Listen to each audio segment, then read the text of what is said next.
All right, everybody, it's time to continue this, and we're back. Got one thing I want to try to do. Is maybe I want to try to build a tube for inside there. Add some gusset to the back for some extra strength. We'll see. We'll bend a little tube, see how it'll fit up, see how it'll look. Maybe we won't, maybe we will. I just kind of winging it just by eyesight. No real plans written down. Just kind of had an idea and going along with it. I bend at 90 degrees.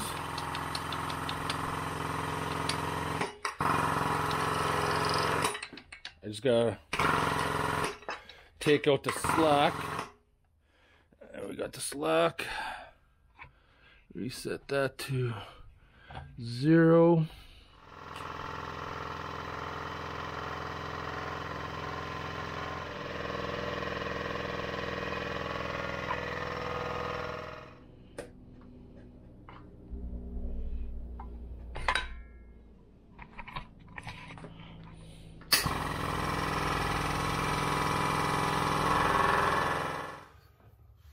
So I did have a vision of maybe like incorporating something like so, but not gonna work out the way I had envisioned it. Anyways, I think we're done here. We can drive the Jeep out, take the rack off, start welding her up. I had to get the Jeep out of the garage so I could weld this up. I cut the ends off. It's a little bit flusher, so I'm gonna weld the base and then weld the tubes and flip it upside down and weld it. And then I'm gonna put 2 crossbars in and then that expanded metal, cut that to fit. And then I can start working on the dimple die piece across the bottom, which is going to hide everything, so to speak.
So I cut 4 tubes, gonna fit those all up now, and I got a little strap in the middle to kind of squeeze her in a little bit, not much.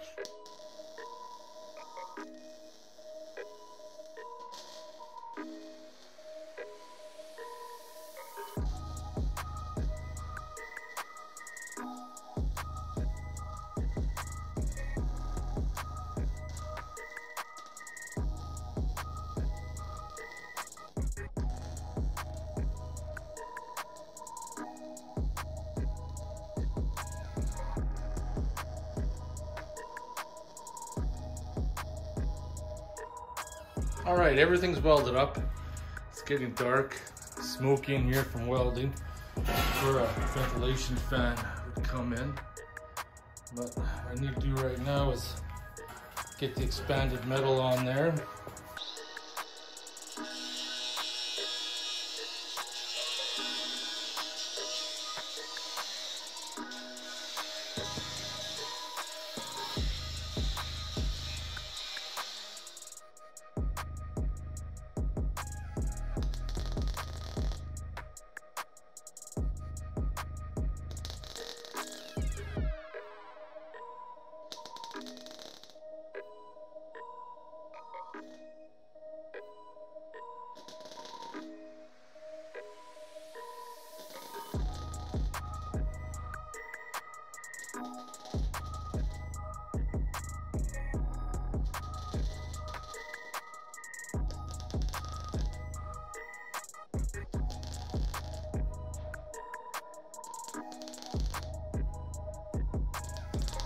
So Fedor did contact me today, and he's working on his van all day. So what he did is he got his dash working again. Thought maybe when we did the scan that the scanner found a short in it and killed it, but whatever reason, we did check the instrument cluster fuse, and then there's actually two of them. There's a 7.5 under the seat and like a 15 amp underneath the steering column, but he was checking all of his fuses and he pulled them all out and he put them back in, and I don't know, dash works now. It's kind of bizarre. So let's get this fitted up.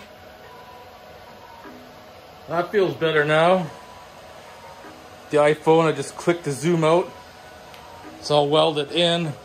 That part's done. I just got to build the decorative covers for the bottom. Actually welded like every second one all the way around. I still got to sand down the edges so they'll be a little bit smoother, but I got to be careful when I throw my bag on and off. This is going to be good though, because it's going to sit right flush with the Jeep. So when I don't have a bag on the top, it's not going to be a huge wind resistance going on. But of course, when I have my bag on it, that's going to be a different story, but it is what it is. I think it's turning out pretty good. Doms, what are you sniffing? Are you smelling something? Are you smelling a gill? Mario? Are you smelling a gill? Is there one close by? Is there? So now to build the wrap, that's what I'm going to call it. And then of course, I'm not sure if I'm gonna POR 15 at first and then Bondo it, or Bondo it and then POR 15. I'll probably Bondo it and then spray it with some primer and paint. I'm not sure. Fuck, I'm gonna do that because I don't really want to get the Bondo soaked with water, because the solution, you gotta spray the solution and then water, and then you get it because the Bondo's porous, so it could cause rust. I'm probably just gonna do it afterwards and then POR 15 touch-ups when that's done. But anyways, so now I'm gonna build this skirt, which kind of basically covers that up, and then we'll make it a little bit more decorative. To zoom out here, so probably gonna go like a 1-inch fold, probably like a 1-inch fold up top. These are gonna be angled to match the slight angled, and then probably 3 dimple dies in there. Okay, we're gonna talk about the metal brake now.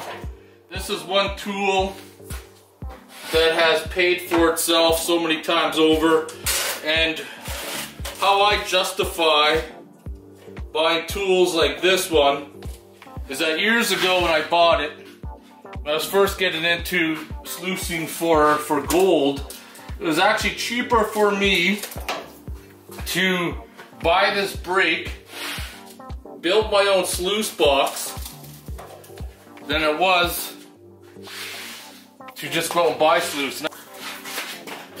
I think I'm maximum bending capacity here, Jesus. Got it to bend. My bender is actually only designed to bend like 16 gauge. I had to use a rubber mallet to bend it in further, but now I just gotta cut the profiles out a little bit to slide that in place. This is one of those times where you have an idea and you're going down the rabbit hole, and how you envisioned it and how it's actually going to turn out are going to be two different things. So there's a change of plans now. So originally I was going to put these bends in there and then make some custom caps and then dimple dye it.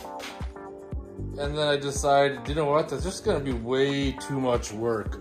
I wasted 2 pieces, so I'm just going to cut a tube that comes across and then a piece that comes down in the middle, and that'll box it in, because I'm spending too much time on this project and I need to get it done. All right, time's burning fast. That's what I came up with, and I need to get those all welded in.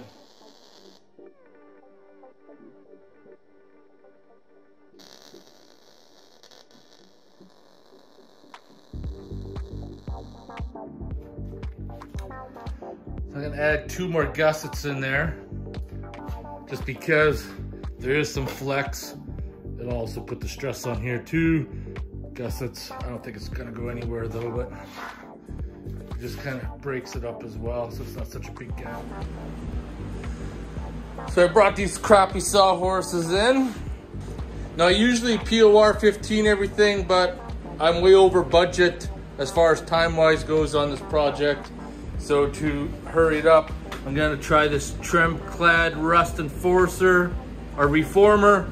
That's gonna be the base coat, and then we're going to top it off with this general purpose flat black for the top coat. And then we're going to see how well it's going to last. See if it can survive a winter. Now I could have used some body filler and cleaned it up a little bit, but we're just gonna wing it. Stuff actually sprays quite nice. A little tougher to try to get into the corners, so to speak, but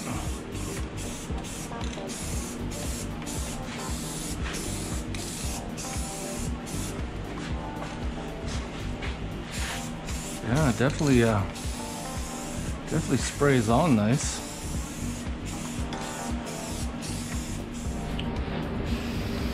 Bought 2 cans, but there's a lot of coverage to take care of.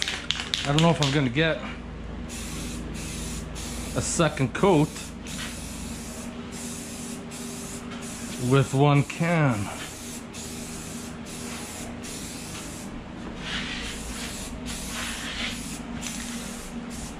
Try to get as much as I can, but ultimately you can only do what you can.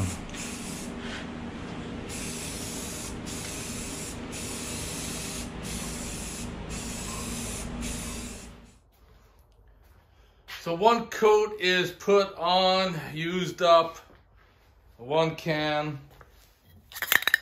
Still got another full one, but when it is flipped over, I'm not going to use as much because majority of this is already painted backside. So once I flip it over and then give it a spray, I'll spray what I can and then flip it back over and then do this side, which is not a big deal because I still got the top coat that's going to go over top.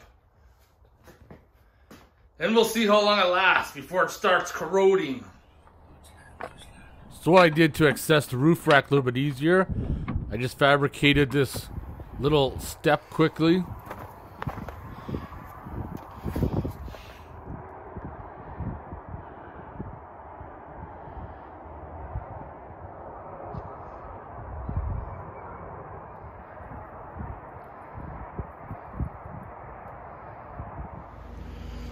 One thing too, since that bag is so big, probably compress it.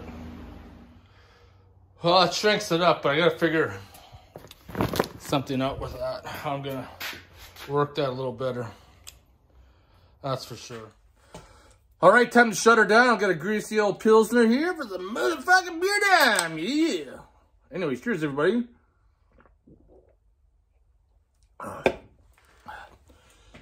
The roof rack is completed. Still got a couple mods. Actually, I'm going to grab them. This is something I thought about doing beforehand and then changed my mind, but now I'm going to do it.